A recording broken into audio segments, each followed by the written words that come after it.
तो दोस्तों आज फिर मैं हाज़िर हूँ आपके सवालों के जवाब देने के लिए। आज क्योंकि रविवार है और रविवार के दिन आपके जो सवाल होते हैं हम उनका उत्तर देने की कोशिश करते हैं।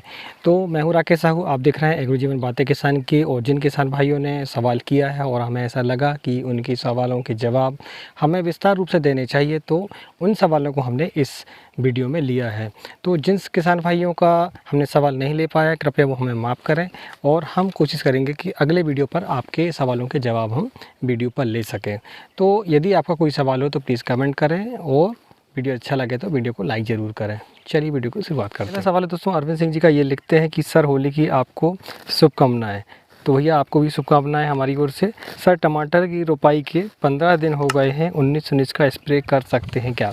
देखिए दोस्तों, जब आपका पौधा छोटा हो तो आप उस पर स्प्रे कम करने की कोशिश करें, बल्कि ड्रिंचिंग से जितना हो सके आप उसको अगर पोषण देंगे जड़ों के किनारे तो आप ज़्यादा आपको फ़ायदा उसमें मिलेगा। तो यदि आप 19-19 की स्प्रे करने की अपेक्षा यदि ड्रिंचिंग करते हैं और साथ में ह्यूमिक एसिड भी लेते हैं और एक फंगीसाइड आप ले लें उसमें, तो आपको ज़्यादा बेनिफिट मिलेगा और आने वाली जो बीमारियां हैं उससे आप दूर हो जाएंगे।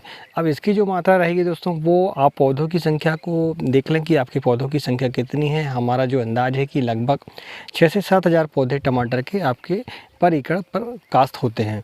तो आप उस हिसाब से एवरेज बना लें आप कि जैसे 1 केजी हमने 19-19 बोला है, तो 1 केजी 19-19 आपके पूरे सारे पौधों पर हो जानी चाहिए। वहीं इसमें आप 1 केजी कार्बोनिज़म यदि लेते हैं तो वो भी मात्रा आपकी पूरे पौधों पर हो जाए। तो इस हिसाब से आप पानी की मात्रा उसमें ले सकते हैं। यदि आपको 200 लीटर पानी लगता है तो आप 200 लीटर ले लें। आप यदि 300 लीटर पानी लेना चाहते हैं तो आप 300 लीटर पानी भी उसमें ले सकते हैं। तो पानी की मात्रा आप अपने हिसाब से उसमें इंक्लूड कर लें। वहीं ह्यूमिक एसिड की जो मात्रा रहेगी वो 400 ग्राम पर एकड़ की रहेगी। दूसरा सवाल हम लेते हैं सुधीर सेंडे जी के, ये लिखते हैं कि फ्लावरिंग स्टेज पे टमाटर है, पत्ते मुड़ रहे हैं, क्या करें? सर सुबह फ्रेश दिखते हैं, दोपहर पर मुरझाते हैं। तो दोस्तों दोपहर का जो समय होता है वो उस पर धूप तेज़ होती है और गर्मी के मौसम ये शिकायत सारी फसलों पर दिखती है। यदि आपने कभी करेला लगाया होता तो आप समझते हैं कि दोपहर में जब जाते हैं आप तो ऐसा लगता है कि आपके जो पूरे पौधे हैं वो पूरे सूख चुके हैं और अब फसल का कुछ होने वाला नहीं है।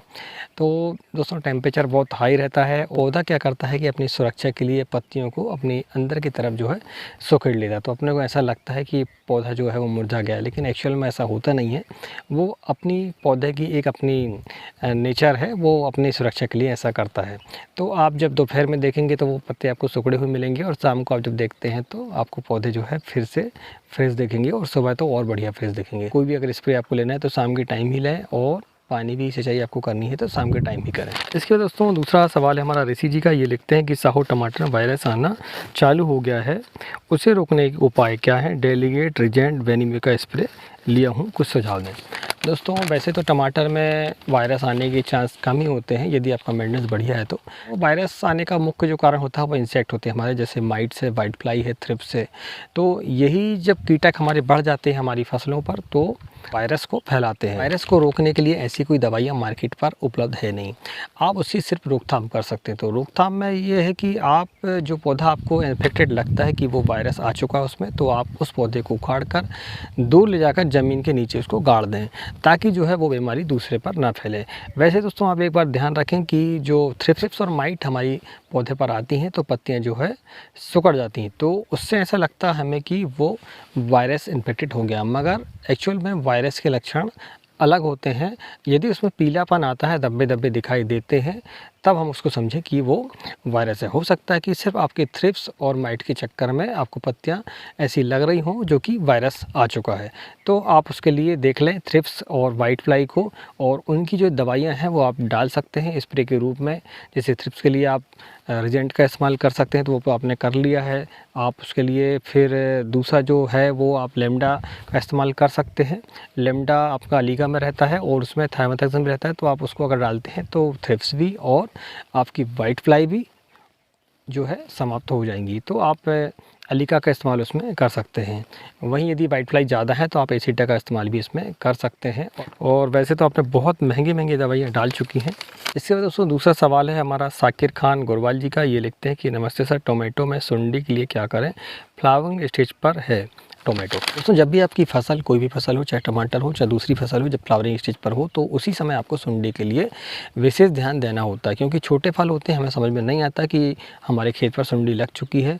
जब फल बड़ा होता है तब हमें समझ में आता है। तो उसके लिए हम क्या करेंगे, जब भी हमारी फ्लावरिंग स्टेज पर फसल हो और हमें ऐसा लगे कि फल हमारे आने वाले, तो उस समय आप जो है जैसे कोराजेन है, डेलीगेट है, इमामेक्टिन बेंजोएट है, इनका इस्तेमाल कर सकते हैं। और साथ में यदि आप जो उड़ने वाले पतंग हैं उनका कंट्रोल करेंगे तो आप देखते हैं कि आपकी जो फसल है वो सुरक्षित रहती है। आप इमामेक्टिन के साथ में कार्टापेडोक्लोराइड का इस्तेमाल कर सकते हैं और साथ में एसीटा का भी इस्तेमाल आप इसमें कर सकते हैं। ये चाचू है और ये भाई है, ये मैं हूँ और ये मेरे पापा। आप देख रहे हैं एग्रोट्यून बातें किसान की। अगर आप अभी ज्वाइन हुए हैं सब्सक्राइब करें, लाइक करो। ये लीजिए आप मटर खाइए। मटर खा रहे, एग्रो जीवन का मदद कर रहे हैं। अगला सवाल है हमारा राजपाल तोमर जी का। ये लिखते हैं कि फुद्दी कंट्रोल नहीं हो रही, यानी कि जो फिफली होती है लीफ माइनर की वो कंट्रोल नहीं हो रही। तो दोस्तों ये एक बहुत बड़ी समस्या है अभी के समय में। टूटा एब्सोल्यूटा जो हमारा लीफ माइनर है ये कंट्रोल नहीं हो पा रहा है टमाटर में। इसके लिए आपको थोड़ा सा रेगुलर ट्रीटमेंट करना होगा और आप हो सके तो ऐसी दवाइयों का इस्तेमाल करें जिनकी जो गंध है, जो महक है वो ज़्यादा हो, ताकि जो हमारे जो फिफलियाँ हैं वो गंध के कारण हमारे खेत से दूर रहे। दोस्तों ये उड़ने वाला कीट है और उड़ने वाले कीट के लिए थोड़ी समस्या हमें जाती है। जो कीट हमारे पत्तियों पर चिपके रहते हैं उनको मारना काफ़ी आसान होता है, मगर जो कीट उड़ते हैं उनको थोड़ा सा हमें समस्या जाती है उनके निदान के लिए। तो उसके लिए आप फेरोमोन ट्रैप का इस्तेमाल कर सकते हैं, स्टिकी ट्रैप का इस्तेमाल कर सकते हैं। जैविक नियंत्रण में आप नीम ऑयल का स्प्रे कर सकते हैं, फिश ऑयल का स्प्रे कर सकते हैं। और साथ में यदि आप लाइट ट्रैप का इस्तेमाल करते हैं तो आपको काफ़ी जो है रोकथाम इसकी हो जाएगी। तो आप रासायनिक की जगह में जैविक का इस्तेमाल यदि करते हैं तो आपको ज़्यादा बेनिफिट मिलेगा इसमें। इसके बाद अगला सवाल दोस्तों धर्मराज सिंह जी का। ये लिखते हैं कि टमाटर लगाए हैं अभी अच्छी नहीं है, ब्लाइट नहीं जा रही है, मैनकोजेब के बाद नेगेटिव अभी फेलुकोट डाला है, ट्राई कर रहे हैं, इम्प्रूव करने का उपाय बताएं। जब भी कोई रोग हमारी फसल पर आ जाता है तो वो जाने में थोड़ा समय लेता है और फिर हमेशा उसके लिए हमें दवाइयाँ उसमें देनी पड़ती है। जैसे खासकर फंगस की बात करें तो फंगस को आप जड़ से समाप्त नहीं कर पाते, नहीं इसलिए कर पाते क्योंकि फंगस एक ऐसा जीव होता है जो कि बहुत सूक्ष्म होता है। आप यहाँ दवाई डालते हैं वो कंट्रोल हो जाता है, मगर वातावरण में उसके जो जीवाणु हैं वो रहे आते हैं। तो वो जैसा ही उसको वातावरण उसके लिए सूटेबल मिलता है तो फिर से वो एक्टिव हो जाती है फंगस।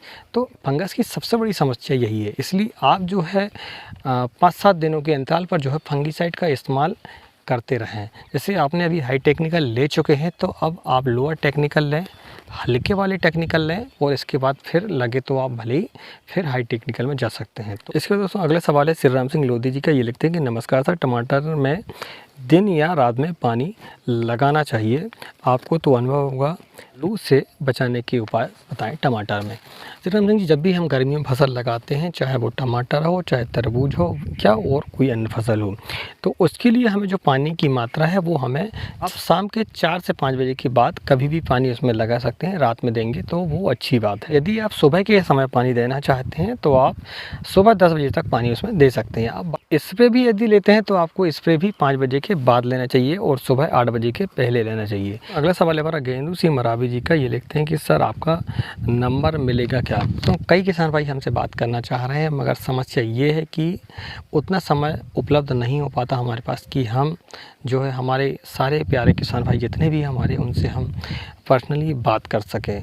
और अभी ऐसी स्थिति है कि मैं फुल टाइम यूट्यूब को नहीं दे पा रहा हूँ। उसके कारण ये है कि यूट्यूब से इतना भी हमें अर्निंग नहीं हो पाती कि हम पूरा टाइम उसको यूट्यूबर को दें। हमारे जो पर्सनल हमारे काम हैं, जैसे कि फार्मिंग का काम है हमारा और दूसरे भी अन्य मेरे काम हैं, तो उसमें थोड़ी व्यस्तता हो जाती है, इसलिए हम जो है आपको मोबाइल नंबर नहीं दे पाते। कुछ समय बाद मैं कोशिश करूँगा कि एक व्हाट्सएप ग्रुप मैं चलाऊँ ताकि आपकी जो समस्याएँ हैं वो आप उस ग्रुप में डाल सकें और मैं उसका पर्सनली आंसर दे पाऊँ। वैसे तो मैं हर कमेंट का आंसर देता हूँ, आप चाहें तो जो भी आपकी समस्या है वो आप कमेंट करें और मैं पूरी कोशिश करूँगा कि उस सवाल का मैं उत्तर आपको दे सकूँ। दोस्तों उम्मीद करता हूँ कि आपके सवालों के जवाब आपको मिल चुके होंगे और हम उन सवालों को ज़्यादातर प्राथमिकता देते हैं जो हमें ऐसा लगता है कि वो सारे किसान भाइयों के सवाल होंगे इस समय के हिसाब से। तो दोस्तों यदि आपका भी कोई सवाल हो तो प्लीज़ कमेंट करें। तो मिलते हैं अगले वीडियो में, तब तक के लिए नमस्कार, जय हिंद, जय किसान, जय जवान।